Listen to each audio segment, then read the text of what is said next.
अस्सलाम वालेकुम बच्चों जी। तो ये लास्ट वीडियो है हमारी क्रैश कोर्स जियो की, डे 4 की है। अब इसमें हमारे पास यूनिट जो आएंगे उसमें यूनिट नंबर 10 है, 11 और 12 है। अच्छा, इनमें से एक तो पहली बात याद रखिएगा कि ये तीनों यूनिट ही हर साल पेपर में आते हैं। यस, हर साल आते हैं। 12 तो कंपलसरी टाइप मतलब होता है। कंपलसरी डजंट मीन कि यहाँ पे जियो में कोई कंपलसरी क्वेश्चन हो। मीन्स कि ये इसके बगैर पेपर बनता नहीं होता, हर साल आता होता है पॉपुलेशन वाला जो है। लेकिन 10-11 जो है ये डिफरेंट होते हैं, मर्ज होके आते होते हैं, तो वो लिहाजा इसलिए ये तो लास्ट 3 यूनिट जो है इनको बहुत अच्छा करना है आप लोगों ने। ये समझिए कि आपके मोर देन 25 मार्क्स जो है वो यहाँ पे 3 यूनिट्स में हैं। तो यूनिट नंबर 10 से मैं स्टार्ट करूंगा, ट्रेड से स्टार्ट करूंगा। ट्रेड में आपको पहले तो बताना होगा, ट्रेड को डिफाइन करना होगा, जैसे कि buying and selling of goods जो है ये ट्रेड हो जाएगा। इसकी टाइप्स आप तैयार करेंगे। एक होती है इंटरनल ट्रेड, एक होती है एक्सटर्नल ट्रेड। इंटरनल ट्रेड की बात करें तो ये जो buying and selling of good with in a country है आपकी इंटरनल हो जाएगी। और buying and selling of good with outside जो होती है या जो दूसरी कंट्री के साथ होती है वो आपके पास एक्सटर्नल ट्रेड हो जाएगी। उसको इंटरनेशनल ट्रेड भी कहते हैं। इसी इंटरनेशनल ट्रेड के फिर आपने एडवांटेजेस बता देने हैं कि इससे एक तो आपको जॉब मिलती है, इंफ्रास्ट्रक्चर इंप्रूव होता है, आपका आईटी सेक्टर प्रमोट होता है, आपकी एक्सपोर्ट्स बढ़ती है। तो मतलब इस तरह के आपने कोई 3 या 4 मेन पॉइंटर जो है वो बता देने हैं। फिर आपने मेरे बेटे पे देखना है इसमें पाकिस्तान की जो एक्सपोर्ट और इंपोर्ट है इस पे बड़ा बहुत ज्यादा क्वेश्चन आते होते हैं। पहले आपने एक्सपोर्ट को डिफाइन आपको करना आना चाहिए, यानी कि selling of goods to other countries ये एक्सपोर्ट होती है। मेजर एक्सपोर्ट पार्टनर याद कर लें, जैसे पाकिस्तान का जो बड़ा पार्टनर है, एक्सपोर्टिंग पार्टनर जो है वो चाइना बिल्कुल भी नहीं है, यूएसए है। उसके अलावा यूरोपीय यूनियन है। फिर उसके बाद फिर एंड पे बेशक आप चाइना लिख लें या जो बाकी अदर स्टेट्स हैं वो आ जाएंगी। अच्छा, इसमें फिर आपने इंपोर्ट देख लेनी है। इंपोर्ट का ये होता है कि आप अपनी जब प्रोडक्ट दूसरे कंट्री से लेते हैं तो यानी कि प्रोडक्ट जब आपने यहाँ पे अब आपका सेलिंग नहीं आएगा बल्कि यहाँ आपने बाइंग का वर्ड यूज करना है। तो बाइंग ऑफ गुड्स या सर्विसेज जब आप दूसरी कंट्री से इसको लेंगे तो उसको आप इंपोर्ट कहेंगे। फिर आपके पास उसकी भी कंट्रीज आनी चाहिए। अच्छा, साथ साथ एक्सपोर्ट और इंपोर्ट के लिए आपको अपनी प्रोडक्ट्स का भी पता होना चाहिए कि पाकिस्तान की मेजर एक्सपोर्ट कौन सी है, जैसे कि कॉटन है, उसके अलावा आपके पास लेदर है, सेपरेटली आपके पास स्पोर्ट्स आइटम्स हैं, सर्जिकल आइटम्स हैं, फ्रूट्स हैं, कुछ वेजिटेबल्स हैं। इसी तरह से आपके पास जो अगर हम इम्पोर्ट्स की बात करें तो उसमें आपके पास मशीनरी है। देन हम ज़्यादातर क्रूड ऑयल वगैरह लेते हैं। तो ये चीज़ें आपके पास इम्पोर्ट में आती हैं। ये करने के बाद फिर आपने मेरे बेटे देखना है कि जीडीपी और जीएनपी क्या होता है। इसको भी आपने दोनों, अब जीडीपी ग्रॉस डोमेस्टिक प्रोडक्ट जो है कुछ बच्चे सिंपल ये लिख के आ जाएंगे कि GDP means gross domestic product.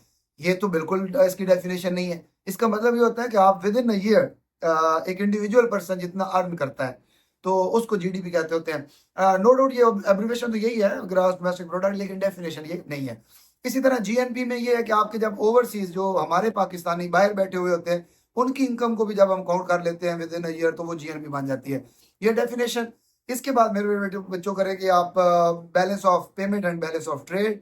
ये भी बड़ा इंपॉर्टेंट क्वेश्चन है। बैलेंस ऑफ पेमेंट में ये याद रखिएगा, आपकी टोटल गुड्स एंड सर्विसेज उनको काउंट किया जाता है और उनको पूरे एक साल के अंदर, यानी कि टोटल जो आपके पास एक्सपोर्ट्स होंगी minus total imports with in a year, ये आपके पास बैलेंस ऑफ पेमेंट हो जाएगा। बैलेंस ऑफ ट्रेड के अंदर भी सेम यही डेफिनेशन होगी, लेकिन इसमें सिर्फ गुड्स शामिल होंगी, सर्विसेज शामिल नहीं होती। तो ये होता है बैलेंस ऑफ ट्रेड। फिर एक क्वेश्चन आता था कि पाकिस्तान का हमेशा नेगेटिव बैलेंस ऑफ पेमेंट क्यों होता है। उसकी फर्दर बहुत सारी रीजन है, वो आपने रीजन बता देनी है, जैसे कि हमारी एक्सपोर्ट्स बहुत कम है, इंपोर्ट बहुत ज्यादा है। ठीक है, उसके अलावा क्वालिटी इतनी अच्छी नहीं है, इंफ्रास्ट्रक्चर इंप्रूव नहीं है, वो इस तरह की चीजें जो है। कहानी शरीफ, हाँ, ये चीजें बीच में आपने डाल देनी है। अच्छा, इसके अलावा क्वेश्चन आपका ये भी आ सकता है कि पाकिस्तान अपनी एक्सपोर्ट इंक्रीज कैसे कर सकता है, तो उसके लिए कुछ स्ट्रेटजीज हैं। उसको अपोजिट कर लें, आप इंपोर्ट कम करें, आप एक्सपोर्ट बढ़ा दें। आप अपनी एक्सपोर्ट की जो वराइटीज हैं वो बढ़ाएं। अब हर जरूरी तो नहीं है कि आप सिर्फ वो स्पाइसेस बेचते रहें, आप लेदर बेचते रहें, सर्विसेज देते रहे। भाई आपको अपनी वैरायटीज बढ़ानी पड़ेंगी, फिर वैल्यू एडेड के ऊपर फोकस करें। यानी आप चीजें फिनिश प्रोडक्ट में बेचें, ये नहीं है कि आप जनाब रॉ आइटम में चीजें बेचना शुरू कर दें। तो ये भी क्वेश्चन आपका बहुत अच्छा पेपर में रिपीट होने वाला क्वेश्चन है, इसको भी बड़ा अच्छा तरह से तैयार कीजिएगा। तो जब ये सारा आपका कंप्लीट हो जाएगा फिर उसके बाद आपने क्या करना है, इसी यूनिट के अंदर आपने जो डिफरेंट पार्टनर्स होते हैं या जो डिफरेंट ट्रेडिंग ब्लॉक्स बने हुए हैं इसको आप अच्छी तरह से देखिएगा। पाकिस्तान भी डिफरेंट ट्रेडिंग ब्लॉक्स का मेंबर है, जैसे कि सार्क का मेंबर है, एशियान के मेंबर हैं हम लोग। ठीक है, तो इसी तरह से ईसीओ, ये डिफरेंट मेंबर्स हैं, इनके ऊपर आ सकता है। फिर यूरोपीय यूनियन और पाकिस्तान, इनका आपस में कंपैरिजन आ सकता है। चाइना और आपके व्यू बेस आ सकता है जी, पाकिस्तान चाइना के साथ ट्रेड करें तो बेनिफिट ज्यादा है या यूरोपीय यूनियन के साथ ट्रेड करें तो बेनिफिट ज्यादा है। तो एक ये क्वेश्चन जो है वो भी आपने देखना है। ट्रेडिंग रूट पे क्वेश्चन आ सकता है कि पाकिस्तान के ट्रेडिंग रूट कौन कौन से, ईस्ट वेस्ट साउथ नॉर्थ। ये यूनिट 1 में हमने पढ़ा था कि किन किन साइड पे पाकिस्तान के पास कौन सा ट्रेडिंग रूट बेस्ट है। अब ईस्ट में हमारे पास जो कजन होते हैं हमारे इंडियन, तो वो आपको पता है उनके साथ हमारी बनती नहीं है, वो आपस में वो भूख वाली लड़ाइयाँ ये वो। तो बहरहाल बाकी सारी चीजें हमारे पास हैं। नॉर्थ में हमारे पास चाइना है, खुजराब पास के थ्रू सिल्क रोड या कराकोरम हाईवे, वो हम लोग उनके साथ ट्रेड कर रहे हैं। वेस्ट पे हमारे पास आरसीडी के थ्रू हम बड़ा अच्छा ऑप्शन हमारे पास खैबर पास क्रॉस करें अफगानिस्तान, इधर चाइना में ईरान में आरसीडी हाईवे है। अच्छा साउथ में आपके पास अरेबियन सी है, आप वो क्रॉस करें आगे आप मिडल ईस्ट जा सकते हैं, यूरोप जा सकते हैं, अफ्रीका जा सकते हैं। तो ये आपका कुछ ट्रेड जो रूट है वो मैंने आपको समझाया। सो ये यूनिट नंबर 10 जो है वो इस पर्सपेक्टिव से है। यूनिट नंबर 11 टेलीकॉम के ऊपर है। टेलीकॉम में ये है कि आपको पहले तो मीन्स ऑफ ट्रांसपोर्टेशन है, पहले सारा यूनिट इसके ऊपर है। अब मीन्स ऑफ ट्रांसपोर्टेशन में रेलवेज हैं, उसके बाद रोड्स हैं, फिर आपके पास बच्चे नंबर 3 पे जो है वो आपके पास आ जाएगा जनाब बाय एयर है, और फिर लास्ट पे जो है वो आपने देखना है उस पे आपके पास बन सकता है बाय सी। अच्छा अब ये तीनों पहले तो आपने मीन्स ऑफ ट्रांसपोर्टेशन याद कर लेने हैं। मीन्स ऑफ ट्रांसपोर्टेशन के ऊपर क्या क्या क्वेश्चन आ सकते हैं, हर एक की इंपॉर्टेंस, उसमें रेल और रोड का आपस में डिफरेंस भी आ जाता है, इनके अंदर मेजर चैलेंजेस कोई इंप्रूवमेंट हुई है तो वो इस तरह नॉर्मली ये रेल पे ज्यादा क्वेश्चन आते होते हैं, बाकियों पे बहुत कम आते हैं। अच्छा रेल की ये करने के बाद रोड की अगर हम बात करें तो उसमें रोड में भी उसी की इंपॉर्टेंस। फिर आपने मोटरवे को टू व्हाट एक्सटेंट में भी तैयार कर लेना है। मोटरवेज में कोई 2 या 3 के नेम भी आने चाहिए, जैसे M1 M2 M3, कोई भी उसमें से 2 अच्छे से याद कर लीजिएगा। ये भी पेपर में आता होता है क्वेश्चन। ये ज्यादातर मैप आता है और उसकी डिस्ट्रीब्यूशन जो है वो इसमें ज्यादा आती होती है। डिस्टेंस भी आ जाता है, आजकल नया ट्रेंड है डिस्टेंस है। डिस्टेंस का मैं थोड़ा सा आपको टेक्निक एक टिप समझा दूं। डिस्टेंस का होता ये है कि आप रूलर भी लेके जा सकते हो, आप उसमें कैलकुलेटर भी अलाउ होते हैं जियो के पेपर में। अच्छा जब आपको वो कहेगा ना कि जी सर्टन डिस्टेंस है, जैसे कि कराची से मुल्तान का डिस्टेंस बताएं, या कहीं मुल्तान से जनाब बावलपुर का डिस्टेंस बताएं, तो आपका काम ये होना चाहिए, आपने मेरे बेटे स्केल लेना है, रूलर सेंटीमीटर वाली साइड जो है उस पर आपने देखना है कि डिस्टेंस कितना है। आप पहले एक city country to other country, वहां पे आप रूलर को रखें, जितना डिस्टेंस वहां पे सेंटीमीटर में आपको शो हो रहा हो, मल्टीप्लाई बाय आप 100 कर देंगे, तो वो जीरो साथ ऐड करने के बाद वही चीज जो है वो आपका किलोमीटर आ जाएगा, कन्वर्ट हो जाएगा। जैसे मैं मुल्तान से कराची से मुल्तान मैंने करना है, अब मैं रूलर रखूंगा उस पे कराची पे, और उसको मैंने मुल्तान तक सीधा स्ट्रेट रख देना है, और मैं अपने सेंटीमीटर देख लूंगा कि ये कितने सेंटीमीटर इसमें। अब इसमें आ रहे हैं मेरे उसके अकॉर्डिंग, कैलकुलेशन के अकॉर्डिंग तकरीबन 7 पॉइंट समथिंग बन रहा है सेंटीमीटर। तो मैं 7 पॉइंट समथिंग मल्टीप्लाई बाय 100 मतलब वो 700 हो जाएगा। तो अब वो यही मेरा आंसर है, 72730 किलोमीटर जो है ये डिस्टेंस है। तो ये आपको आजकल ट्रेंड है, ये देगा क्वेश्चन इस तरह से। तो फिर तुक्के नहीं लगाने कि जी ये हो जाएगा वो हो जाएगा, ऐसा कुछ भी नहीं होगा। सिंपल रूलर रखना है, डिस्टेंस देखना है, एक सिटी उसने खुद बतानी है, दूसरी सिटी तक आपने रूलर रख के साथ आपने मेरे बेटे उसको क्या क्या करना है, कैलकुलेट कर देना। बहुत सिंपल बेसिक सी चीज है, समझ में आ जाए तो बहुत आसान, ना आए तो फिर रो रो के फरियाद करोगे, साड़ियाँ गलना याद करोगे। बेहतर है सीख लो, फायदा है, काम आएगा। आगे चलेंगे। ये डिस्टेंस करने के बाद इसके अलावा मेरे बच्चे ने आप तीन चारों जो मैंने मीन्स ऑफ ट्रांसपोर्टेशन है इनके जैसे क्वेश्चन बताए। ये करने के बाद फिर आपने करना है एक और बड़ा इंपॉर्टेंट क्वेश्चन, ड्राई पोर्ट्स। ये लाजमी क्वेश्चन आता होता है जी, ड्राई पोर्ट्स क्या होते हैं, इसको डिफाइन करें या डिस्क्राइब करें, इसकी इंपॉर्टेंस बताएं।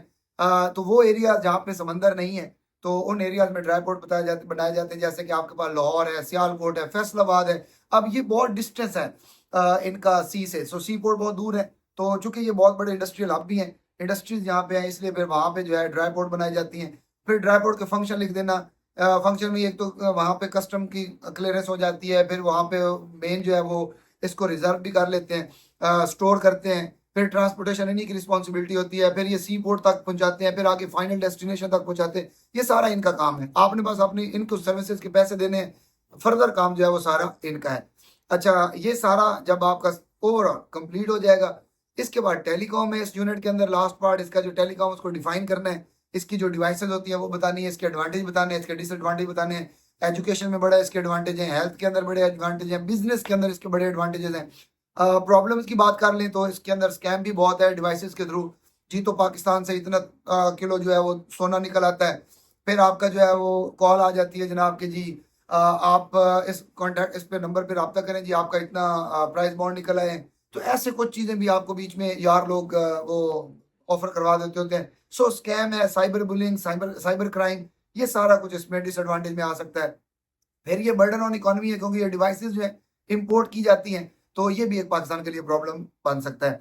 सो यूनिट नंबर 11 रिलेटिवली आसान यूनिट है और ज़्यादातर जनरल नॉलेज की बेस पे ये जो यूनिट है इसको किया जाता है। अब आते हैं जनाब यूनिट नंबर 12 की तरफ। पॉपुलेशन लाजमी आने वाला यूनिट जो है वो यूनिट 12 है। पॉपुलेशन और उसके अंदर अनएम्प्लॉयमेंट, माइग्रेशन, ये तीन इसके मेन पार्ट हैं। पहले तो आपने क्या करना है, पॉपुलेशन के हवाले से इसकी जो बेसिक डेफिनेशन है, birth rate, death rate, growth rate, ये कर लेनी है। फिर ओवर पॉपुलेशन क्या होती है, इसकी कॉजेज क्या हैं, इसके इफेक्ट्स क्या हो सकते हैं और इनका सोल्यूशन क्या है, यानी कि आबादी क्यों बढ़ रही है, इसकी रीजन बताएं। बच्चों वाली बेसिक सी बातें हर एक को पता है। उसके इफेक्ट्स इकोनॉमी पे क्या इफेक्ट्स आएंगे, क्या क्या प्रॉब्लम बन सकती है, सोल्यूशन क्या है, ये सारा कुछ जब आप कंप्लीट कर लेंगे, इसके बाद मेरे बेटे ने करना ये है कि इसके ऊपर एक डेमोग्राफिक ट्रांजिशन मॉडल, आपको पिक्चर में दिखा रहा हूँ, ये डिफरेंट स्टेजेस आपको नजर आती हैं। यहाँ पे स्टेज 1 2 3 4 आप देख रहे हैं, 5 तक जाता है। इसके बाद आपने देखना ये है कि इसके अंदर बर्थ रेट, ग्रोथ रेट और जो sorry birth rate, death rate और ग्रोथ रेट, ये क्या है।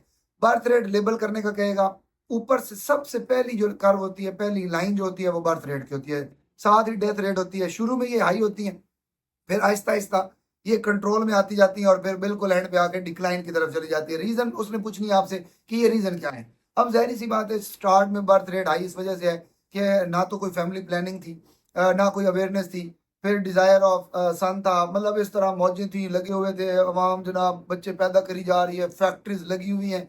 तो पहले शुरू में तो आपने ये बता देना है। डेथ रेट का ये था कि ना तो कोई डॉक्टर्स अवेलेबल थे, ना कोई प्रॉपर मेडिसिन थी, छोटी छोटी बातों पे, छोटी छोटी चीज़ों के ऊपर, आम डिजीज, कॉलरा जैसी डिजीज से, मलेरिया जैसी डिजीज से बंदे की डेथ हो जाती थी, प्रॉपर डायग्नोज जो नहीं हुई थी चीज़ें। तो ये शुरू में बर्थ और डेथ रेट जो है वो हाई होने की ये रीज़न थी। फिर स्टेज 3 स्टेज 4 के अंदर चेंजेस आई। तो चेंजेस की वजह ये थी कि अब फैमिली प्लानिंग प्रोग्राम्स आ गए, अवेयरनेस आ गई, वुमेन एजुकेशन पे फोकस किया गया। ठीक है, इसी तरह से अगर डेथ रेट की बात करें तो अब डॉक्टर्स अवेलेबल हैं, अब आपके पास मेडिसिन हैं, अब प्रॉपर डायग्नोज हो गई हैं चीज़ें। सो इस तरह आपने उसमें रीज़न बता देनी है। और पॉपुलेशन यानी कि ग्रोथ रेट जो है वो हाई रहता है, उसकी वजह इन दोनों के दरमियान डिफरेंस है, बर्थ रेट और डेथ रेट का जो डिफरेंस है। अगर तो ये बैलेंस में रहे तो फिर ग्रोथ रेट हाई नहीं होता। अगर इनमें डिफरेंस आ जाए, यानी कि कभी बर्थ रेट हाई हो जाए, कभी डेथ रेट हाई हो जाए, तो फिर ग्रोथ रेट जो है वो इंक्रीज होता है। और यही रीजन है कि ग्रोथ रेट शुरू में कम होता है और फिर एंड पे जाकर बढ़ता है, क्योंकि इन दोनों के दरमियान आपस में डिफरेंस आता रहता है। अच्छा, अब ये जब आप डेमोग्राफिक ट्रांजिशन मॉडल कंप्लीट कर लेंगे, क्योंकि ज्यादातर ये ग्राफ की बेस पे आता होता है, अच्छा सा करना है। फिर मेरे बेटों ने करना है पैरामिड वाला क्वेश्चन। मेल और फीमेल आपको जो है वो दिए जाएंगे, एक पैरामिड दिया जाएगा। सम टाइम तो ये होता है कि इनकम्प्लीट ग्राफ होता है, उसको कंप्लीट करना है। बहुत आसान क्वेश्चन ये होता है, ग्राफ कंप्लीट करना है, की को देखना है और उसके बाद उसको कंप्लीट कर देना है। फिर सम टाइम ऐसा है, थोड़ी सी उसमें इवेल्युएशन पूछ लेगा, आपसे बताएगा जी इसमें चेंजेस आ रही हैं, रीजन बताएं क्यों चेंजेस आ रही हैं। इसके अंदर कुछ, या सम टाइम वो यंग जो डिपेंडेंट वगैरह जो होते हैं इस कैटेगरी को वो टच कर लेगा, या सम टाइम जो है वो जो ओल्ड एज के लोग होते हैं इनको टच कर लेगा। तो इनके बारे में वो आपसे बताएगा कि जी बताएं इनमें से चेंजेस क्या है, क्या पॉजिटिव चीज हो सकती है इनके लिए, क्या नेगेटिव चीज हो सकती है। सो ये पैरामिड से रिलेटेड क्वेश्चन आते होते हैं। जब ये कंप्लीट हो जाएंगे फिर आपने अनएम्प्लॉयमेंट पे आ जाना है। अनएम्प्लॉयमेंट को पहले डिफाइन करना है। ये एक ऐसी स्टेट है जब पीपल, जो लोग होते हैं उनके पास पेड जॉब नहीं होती, तो वो अनएम्प्लॉयमेंट होती है। इसकी कॉजेज क्या है, इसके इफेक्ट्स क्या है और इसका सोल्यूशन क्या है, ये तैयार कर लें। फिर अंडर एम्प्लॉयमेंट की तरफ, इसके बाद आ जाते हैं अंडर एम्प्लॉयमेंट की तरफ। अंडर एम्प्लॉयमेंट एक ऐसी कंडीशन है कि लोगों के पास जॉब तो है, लेकिन जॉब इस तरह की है कि वो लोग करने के लिए विलिंग नहीं है। Means they are over qualified, skills भी ज्यादा हैं और वो ओवर क्वालिफाइड हैं, उनको ये जॉब पसंद नहीं आ रही, तो वो इस कंडीशन को अंडर एम्प्लॉयड कहते हैं। तो इसके ऊपर भी कॉजेज ऑलमोस्ट उसी तरह की इसके इफेक्ट्स आ सकते हैं। तो ये वाला पोर्शन जो है ये ज्यादा पेपर में आता होता है। फिर मेरे बेटे ने करना है जी माइग्रेशन। अब माइग्रेशन के ऊपर क्या आ सकता है, डिफाइन, उस पे वो पहले कहेगा जी डिफाइन करें, मूवमेंट ऑफ पीपल है from one area to other area. इसके बाद इस पे फैक्टर्स आ जाते हैं जी, पुश और पुल फैक्टर, रूरल और अर्बन, ये दो चीजें आ सकती हैं। इसकी टाइप्स भी आ जाती होती हैं, जैसे कि इंटरनल और एक्सटर्नल। ये टाइप्स और स्पेशली ये जो पुश और पुल फैक्टर्स हैं ये लाजमी तैयार करना, ये बड़ी दफा पेपर में आए हुए हैं। ये करने के बाद फिर आपने बताना है जनाब self help scheme. Self help scheme define करने को, यानी ये क्या होती हैं, इसके एडवांटेजेस और डिसएडवांटेजेस ये भी बड़ी दफ़ा पेपर में आए हुए हैं। ये खुदा की बस्ती स्कीम हो गई, या अयूब खान के दौर की जो स्कीम्स आती थी वो, अब फिर उसके बाद जो अपना स्कीम थी इमरान खान साहब ने इंट्रोड्यूस करवाई, आजकल की गवर्नमेंट भी इंट्रोड्यूस करवा रही है। तो ये जो चीज़ें हैं ये भी आप इसमें अच्छी तरह से तैयार कीजिएगा। सो ये आपके अब क्रैश कोर्स पूरा हो गया है। जो जब आप ये सारी वीडियोस बेटा देख लो, फिर उसके बाद आपसे मैं बार बार एक ही बात कही जा रहा हूँ, वो ये है कि unit number 1, 2, 3, unit number 5, unit number 8, unit number 7 और यूनिट नंबर 12, ये मेरे बेटों की होनी चाहिए फर्स्ट प्रायोरिटी। सीरियस नोट पे ये आप अगर सारे अच्छे वाले कर लें तो फिर आपका पेपर, जियो का पेपर आपका आसानी से सॉल्व हो सकता है। और इसका प्रूफ क्या है, मैं कोई अब यहाँ तुक्के नहीं मारूंगा या नहीं मार रहा। आप सिंपल मेरे बेटे अपने पेपर निकालें, पास पेपर निकाल लें, आपको खुद आइडिया हो जाएगा। वहां बैठ के आप खुद इवेलुएट कर सकते हैं। आपको हर साल 1, 2, 3, उसके बाद 5, 8, 7, 12, यहाँ से तो हर साल क्वेश्चन मिलेंगे। फिर इसके बाद उसने डिफरेंट और भी चीजें वो अप्लाई करता रहता है, जैसे कि बिजनेस के यूनिट्स आ जाते हैं, ये इंडस्ट्रीज हैं, ट्रेड है, टेलीकॉम वगैरह, इनके ऊपर भी क्वेश्चन लाजमी आना आता है, बिल्कुल अभी भी आना है। तो एक उस पर भी आपका एक सेट बन सकता है। तो ये आपकी अब अपनी चॉइस है। कंपल्सरी क्वेश्चन तो इसमें होना कोई नहीं है, आपने अपनी मर्जी से 3 क्वेश्चन पिक करने हैं। तो जिन बच्चों को पहले 3 यूनिट अच्छे नहीं आते वो परेशान बैठे हुए हैं, तो बिल्कुल परेशान हो। ओ भाई, पहले 3 नहीं आते, भाड़ में जाएं, आप बाकी कर ले। आपके पास 7 का ऑप्शन है, 5 का ऑप्शन है, 8 का ऑप्शन है, 12 का ऑप्शन है, ये तो करने ना। अच्छा, अब कुछ ऐसे भी शहजादे हैं जिनको 5 और 8 नहीं आते जी, मिनरल और पावर रिसोर्सेज हम मर्ज कर मिक्स कर देते हैं, बहुत मुश्किल चीजें। ओके जी, उठाएं, भाड़ में फेंक दें, ना करें भाई। बाकी ऑप्शन है आपके पास 1, 2, 3, 7, 12, इनको कर लो भाई।